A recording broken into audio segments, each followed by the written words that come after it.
أعوذ بالله من الشيطان الرجيم. بسم الله الرحمن الرحيم. يا أيها الذين آمنوا إذا نودي للصلاة من يوم الجمعة فاسعوا إلى ذكر الله وذروا البيع ذلكم خير لكم إن كنتم تعلمون. فإذا قضيت الصلاة فانتشروا في الأرض وابتغوا من فضل الله واذكروا الله كثيرا لعلكم تفلحون. وإذا رأوا تجارة أو لهوا انفضوا إليها وتركوك قائما قل ما عند الله خير من اللهو ومن التجارة والله خير الرازقين.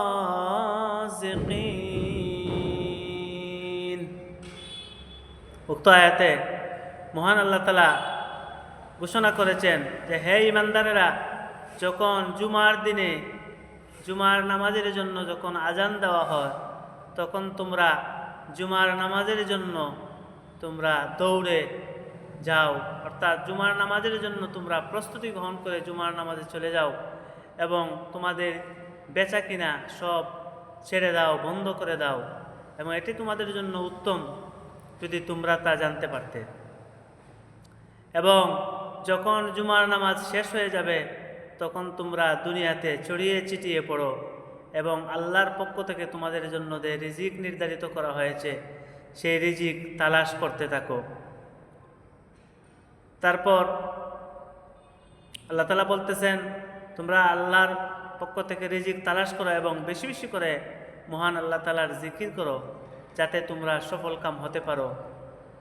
এবং যখন তারা কোনো ব্যবসা বাণিজ্য অথবা কোনো উল্লাস তামাশা করার কোনো বস্তু দেখলো তখন তারা তোমাকে দাঁড়ানো অবস্থায় ছেড়ে তারা চলে গেল।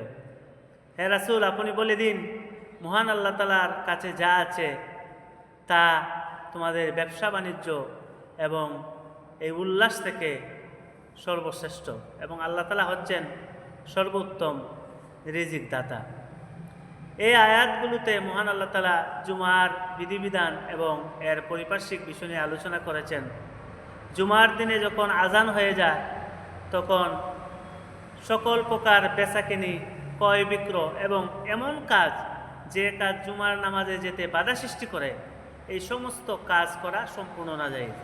শুধুমাত্র জুমার নামাজ পড়তে যে সমস্ত জিনিস সহায়ক হয় সেই সমস্ত জিনিসগুলা করার জন্য মহান আল্লাহ তাআলা নির্দেশ দিয়েছেন। তারপর জুমার আজান দেওয়ার পর যে সমস্ত কাজ নিষিদ্ধ হয়ে যায় নামাজের পর সেই সমস্ত কাজ করার জন্য আল্লাহ তাআলা আবার নির্দেশ দিচ্ছেন। জুমার সংক্ষিপ্ত ইতিহাস হচ্ছে আল্লাহ তাআলা এই জুমার দিনে আদম আলাইহিস সালামকে সৃষ্টি করেছিলেন। এই জুমার দিনে আদম আলাইহিস সালামকে আল্লাহ তাআলা জান্নাতে দাখিল করেছিলেন। এই জুমার দিনেই মহান আল্লাহ তাআলা আদম আলাইহিস সালামকে জান্নাত থেকে দুনিয়াতে প্রেরণ করেছিলেন এবং এই জুমার দিনেই কিয়ামত সংঘটিত হবে। এবং আল্লাহ তাআলা 6 দিনে আসমান এবং জমিন সৃষ্টি করেছেন। সর্বশেষ দিন ছিল জুমা, এবং জুমার দিনে এমন একটি সময় রয়েছে যে সময়টার মধ্যে মহান আল্লাহ তাআলার কাছে বান্দা যাই চায় আল্লাহ তাআলা তা দান করেন। তাই জুমা অত্যন্ত গুরুত্বপূর্ণ। সুস্থ, প্রাপ্তবয়স্ক এবং মুকিম ব্যক্তির উপর জুমার নামাজ ফরজ। কোনো অসুস্থ ব্যক্তি, মুসাফির ব্যক্তি এবং অপ্রাপ্তবয়স্ক ব্যক্তির উপর, নারীদের উপর জুমার নামাজ ফরজ নয়। জুমার নামাজ কেউ যদি অবহেলা করে 3টি জুমা ছেড়ে দেয়, রাসূল সাল্লাল্লাহু আলাইহি ওয়াসাল্লাম বলেছেন যে আল্লাহ তাআলা তার অন্তরে মোহর মেরে দিবেন এবং তার নামকে আল্লাহ তাআলা মুনাফিকদের কাতারে দিয়ে দিবেন। তাই আমরা যারা সুস্থ আছি অবশ্যই আমরা জুমায় হাজির হব ইনশাআল্লাহ। তো শেষের আয়াতে আল্লাহ তাআলা একটি ঘটনা উল্লেখ করেছেন। একবার রাসূল সাল্লাল্লাহু আলাইহি সাল্লাম জুমার দিনে জুমার নামাজের পর উনি খুতবা দিচ্ছেন। তো হঠাৎ একটি ব্যবসায়ী কাফেলা সিরিয়া থেকে, দেহিয়া ইবনে কালব নামে এক ব্যক্তি, উনি ব্যবসার মাল সিরিয়া থেকে নিয়ে এসেছেন। তো সাহাবায়ে কেরাম যখন তারা ব্যবসার আওয়াজ শুনলেন তখন তারা আল্লাহ রাসূলকে খুতবায় রেখে তারা চলে গেলেন। মাত্র 12 জন ব্যক্তি খুতবায় ছিলেন, বাকি সবাই ব্যবসায় চলে গেল ক্রয় বিক্রয় করার জন্য। হয়তোবা তারা ভেবেছিলেন যে জুমার নামাজের মতো খুতবা শুনো ফরজ বা ওয়াজিব নয়, তারা জানতেন না। অথবা তারা ভেবেছিলেন যে যদি জুমার নামাজের পরে খুতবার পরে যায় তাহলে বেশি লেট হয়ে যাবে, এই মাল আমরা পাবো না। এই বিভিন্ন কারণে তারা চলে গিয়েছিলেন। তো রাসূল সাল্লাল্লাহু আলাইহি সাল্লামের যুগে জুমার নামাজের পর খুতবার বিধান ছিল, তাই রাসূল সাল্লাল্লাহু আলাইহি সাল্লাম এই ঘটনার পর থেকে তিনি নামাজের পূর্বেই খুতবার প্রচলন করেন। এই জুমার দিনটি আইয়ামে জাহিলিয়া যুগে ইয়াউমুল আরুবা নামে প্রসিদ্ধ ছিল। তো কাব ইবনে লুই নামে এক ব্যক্তি রাসূল সাল্লাল্লাহু আলাইহি সাল্লামের পূর্ব বংশধর। তো উনি রাসূল সাল্লাল্লাহু আলাইহি সাল্লামের জন্মের 560 বছর পূর্বে তিনি ইয়াউমুল আরুবাকে ইয়াউমুল জুমা নামে নামকরণ করেন। তা আল্লাহ তাআলা মুসলমানদের জন্য বিশেষভাবে একটি অনুগ্রহ করেছেন।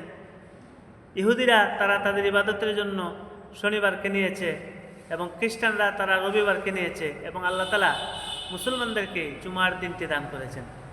তাই আসুন আমরা আজকে সবাই জুমার নামাজে যাই এবং জুমার গুরুত্ব সহকারে নিজে আমল করি এবং অন্যকে আমল করতে উদ্বুদ্ধ করি। আল্লাহ তাআলা আমাদের সবাইকে তৌফিক দান করুন।